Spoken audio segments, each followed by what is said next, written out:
Netflix अमेरिकी घरों में एक प्रधान बन गया है, इसलिए यह विश्वास करना कठिन हो सकता है कि इसके 137 मिलियन ग्राहकों में से अधिकांश अंतर्राष्ट्रीय है। स्ट्रीमिंग दिग्गज का विस्तार 190 से अधिक देशों में हो गया है, लेकिन एक देश जहां नेटफ्लिक्स को तोड़ने में कठिनाई हुई है वो भारत है।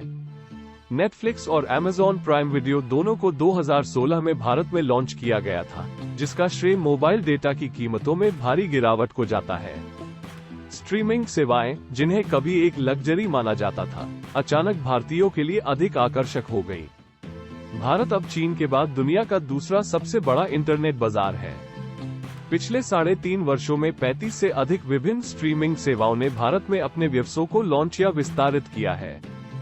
हॉटस्टार नामक एक कंपनी जो क्रिकेट और भारतीय फिल्मों और शो को स्ट्रीम करती है, दौड़ में सबसे आगे है। रिसर्च फर्म जना का अनुमान है कि हॉटस्टार की ऑन डिमांड स्थानीय स्ट्रीमिंग सेवाओं के बाजार में लगभग 70% हिस्सेदारी है। यहां तक कि अमेज़न प्राइम वीडियो भारत में नेटफ्लिक्स से भी बड़ा है। और भारत का ऑनलाइन वीडियो बाजार, जिसकी कीमत $700 मिलियन से अधिक है, के 2023 तक मूल्य में $2.40 बिलियन तक बढ़ने की उम्मीद है।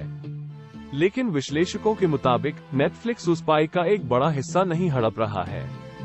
हमें लगता है कि नेटफ्लिक्स के पास अभी भारत में कहीं न कहीं 0.5 मिलियन और 1 मिलियन पेड स्ट्रीमिंग सब्सक्रिप्शन है। मूल्य निर्धारण एक कारण हो सकता है कि हॉटस्टार को नेटफ्लिक्स पर बढ़त मिली हो। हॉटस्टार भारत में लगभग $3 प्रति माह के लिए अपनी प्रीमियम सेवा प्रदान करता है और इसकी लगभग 80% सूची शुरू करने के लिए निःशुल्क है। अमेज़न प्राइम की लागत लगभग $1.90 प्रति माह है, जिसमें प्राइम म्यूजिक तक पहुंच शामिल है। इसकी तुलना नेटफ्लिक्स की सबसे सस्ती योजना से करें, जो कि $7 प्रति माह से थोड़ी अधिक है। हॉटस्टार देश के सबसे लोकप्रिय खेल, भारत में अधिकांश क्रिकेट टूर्नामेंटों के स्ट्रीमिंग अधिकार भी प्रदान करता है। इस साल की शुरुआत में इंडियन का फिनाले देखने के लिए 10.3 मिलियन दर्शकों ने हॉटस्टार को देखा। प्रीमियर लीग टूर्नामेंट, फेसबुक ने आईपीएल के डिजिटल अधिकारों के लिए $600 मिलियन से अधिक का भुगतान करने की पेशकश भी की, लेकिन स्टार इंडिया से हार गया, जो हॉटस्टार का मालिक है। ये ध्यान देने योग्य है कि नेटफ्लिक्स जानबूझकर संयुक्त राज्य अमेरिका में लाइव स्पोर्ट्स स्ट्रीमिंग से दूर रहा है। यह एक ऐसी रणनीति है जिसने घरेलू स्तर पर अब तक अच्छा काम किया है, लेकिन ये देखा जाना बाकी है कि यह भारत में काम करेगी या नहीं। फिर स्थानीय सामग्री की भूख है।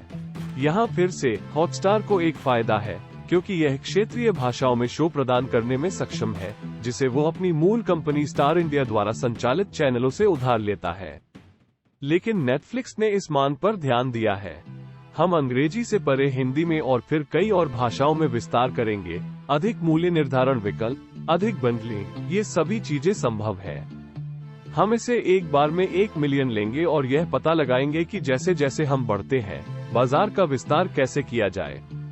भारत की चुनौतियों के बावजूद निवेशकों ने नेटफ्लिक्स को इसका भव्य मूल्यांकन इसलिए दिया है क्योंकि इसमें विस्तार की गुंजाइश है।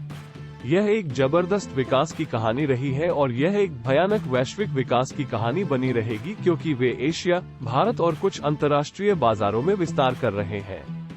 हमारा मूल्यांकन अभी $420 प्रति शेयर है, जो समय के साथ आगे बढ़ा है, और हमें लगता है कि उस वैश्विक रनवे को देखते हुए उस दिशा में जाने की संभावना है।